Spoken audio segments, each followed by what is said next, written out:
Politics, cultural exchange, social life and ecological issues. These are only few areas where international organizations implement their projects. They cooperate with public and private partners, and preserving peace for future generation is their principal goal. How do they arrange their work? What role is given to Kazakhstani initiatives? You'll find more on this in Kazakhstan International Vectors. USAID worldwide, we were founded in the 1960s and of course have had many decades of work in many different places.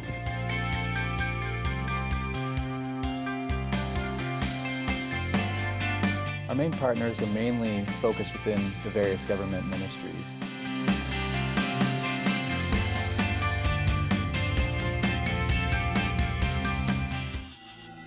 Glassless windows, evenings without any lighting, and sometimes even a total absence of gas and heating. Only half a century ago, large cities of England were looking like this. And these were the living conditions of the working class, which counted about 3 million people. Later, the mass construction of cheap municipal housing in the country began. It was accompanied by the industrial development of economy and a flow of labor immigrants in 1970s. The United States of America in the early 90s, 42% of the country's population was almost living below the poverty line. An average American citizen had to change the place of residence each 3 years in hope to find a job, or in other words, after each dismissal. Meanwhile, those who possessed some money had to live right in their automobiles, as it was cheaper than renting the least comfortable housing. The international statistics note at that time among the countries with highest child poverty level, the US was on the 22nd position, followed only by Mexico. Togo, Madagascar, Malawi, almost each second resident of modern Africa lives in extreme poverty, or in other words, have less than $1 per day. 30 years ago, the number of poor people in the sub-Saharan region was about 205 million people. By 2010, this figure has doubled.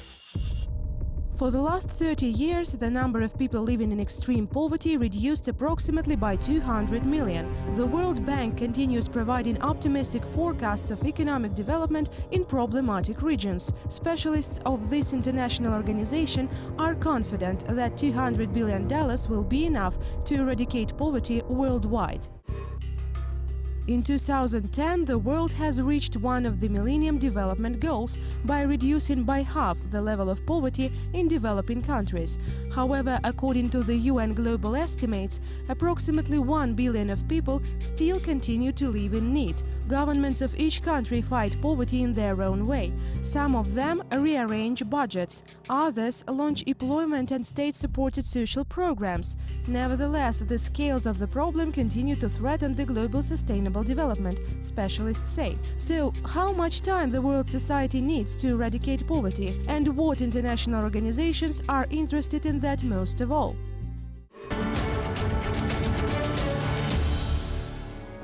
According to the recent estimates, currently up to 90% of functioning enterprises in developed countries belong to small and medium-sized businesses. For example, more than 70% of Japanese population is employed in this sector. World economists came to the conclusion long time ago that this sphere of business is capable of providing people with maximum workplaces even in crisis periods.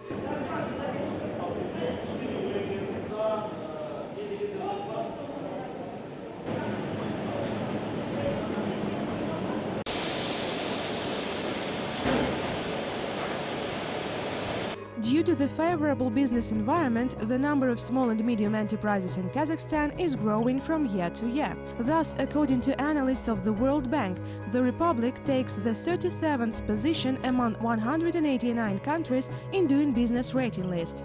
And it is noteworthy that young residents of Kazakhstan are more and more frequently becoming founders of their own businesses. One of the examples is the company co-founded by Alona Tkachenko.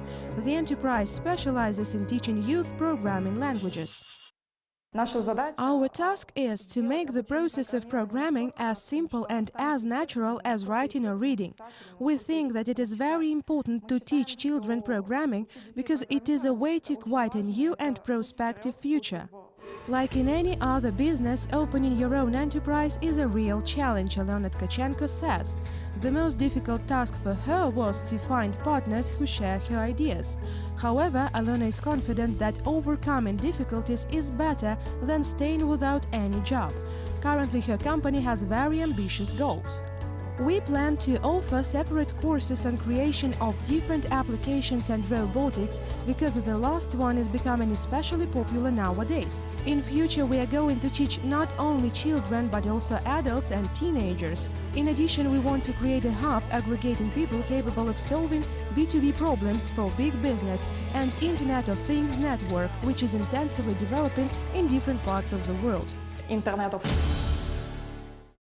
Along with its own effort to improve the internal business environment, Kazakhstani government also tends to cooperate with international organizations in this issue. For instance, the U.S. Agency for International Development has been closely involved in the realization of the Business Connection State program. And so as part of this program, we organized a number of sectoral study tours where a group of 10 to 15 entrepreneurs would go to the United States over the course of a few weeks and meet with several partners from their sectors. USAID stands for the United States Agency for International Development. The key areas of work are to support trade, agriculture and healthcare, the provision of emergency humanitarian aid and support for democracy in more than 100 countries worldwide. USAID considers poverty eradication one of its principal tasks. The calculations of the organization specialists show that within the next 20 years they are capable to provide each human being on Earth with food and shelter. To do that, they suggest joining efforts of governments, businessmen and donors, as well as increasing investments into science and innovation development. Right. You know, this one too is part of an international effort, and in this particular indicator, the poverty reduction, it's more remarkable than people realize. The poverty estimates in 1990 were 1.9 billion people around the world living below the poverty line. Now it's more like 1.2 billion. Even though the population has grown, the numbers of those living in poverty has decreased. Poverty means not only scanty earnings, USAID representatives say. The extreme poverty has a number of concomitant problems. The most serious of them is hunger. Thus, according to United Nations, more than 800 million people all over the globe suffer from malnutrition. In order to change the situation, the experts suggest to increase the agricultural output by 60%. I think worldwide that poverty theme and that poverty concern will deepen and become important. One of the big initiatives in that area is something called Feed the Future. It's been going for some time now, but it's one of President Obama's initiatives. In Central Asia, actually, we have a Feed the Future program in Tajikistan, there are concerns over nutrition and other kinds of issues. Feed the Future program has helped more than 7 million farmers in 19 countries to master advanced agricultural technologies as early as in 2012. Its realization allowed increasing exports by $84 million and improving the quality of processing by almost 4 million hectares of farmlands. The Feed the Future program has increased participation of women in agriculture. For example, in western Rwanda, women's fishing cooperative could be trained to buy boats and fishing gear. As a result, the net income increased threefold. In Central Asian countries, USAID also helps to develop the agricultural complex. Thus, a 3-year project AgLinks Plus was recently accomplished in 6 provinces of Uzbekistan. The organization donated $12 million to support the country's agricultural sector. As a result, local production facilities adopted new technologies and training seminars were organized. And again, I think if you think of worldwide, that's one thing we focused on. I think it's also fair to say he also focused on partnerships and on local engagement. And so that, in all the programs we do, that partnership and that engagement with local organizations is something we consider very important. USAID has been working in different parts of the world for more than 50 years. During this time, the organization has been helping countries to overcome the consequences of natural disasters and develop democratic freedoms.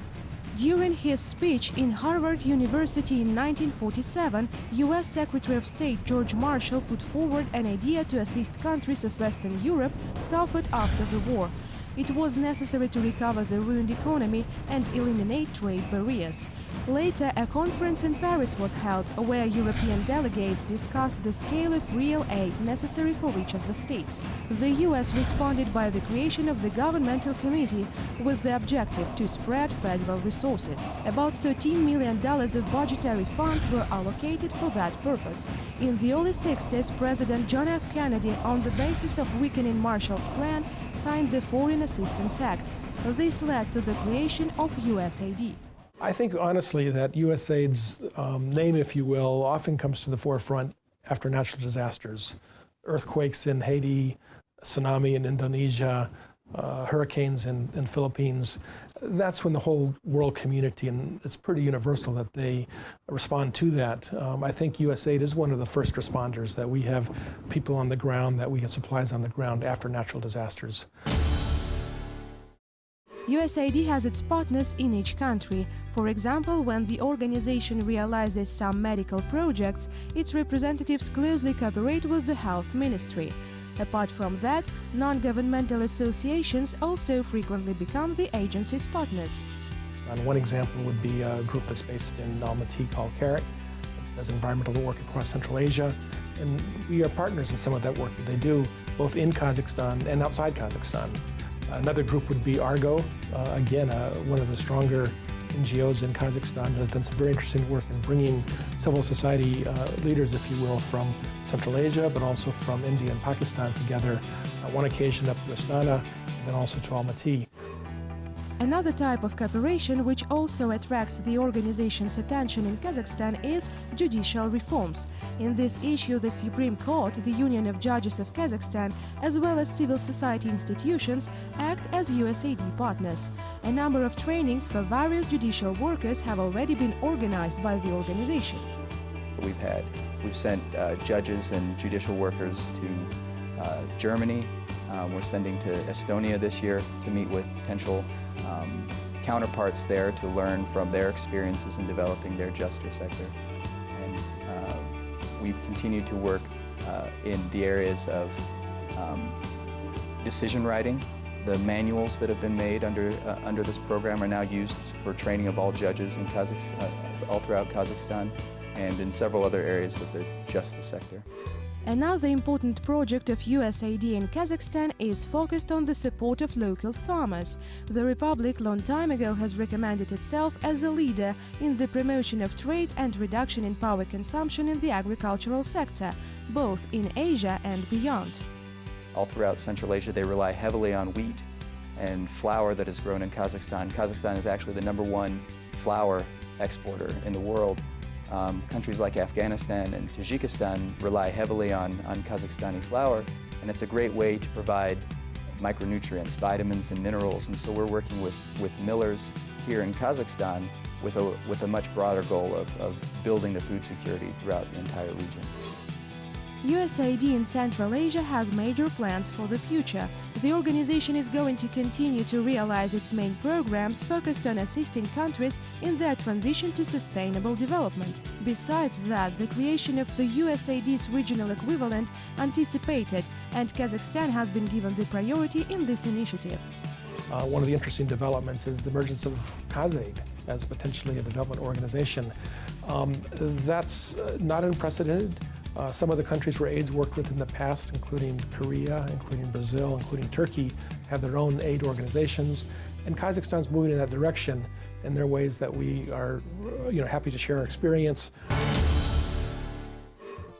Poverty as a mode of survival. Nowadays, along with safari tours, visitors of Africa are also being attracted by slum exotics.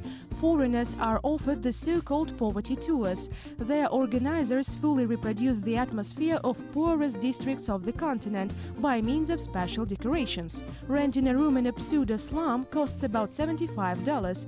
For comparison, the price of a 5-star apartment averages between $100 and $170. A study carried out by the University of Cape Town established that 83% of tourists after such excursions recommend them to others. As for local residents, they also feel quite happy due to the new fancy of foreigners, as it gives them a good chance to earn additional money.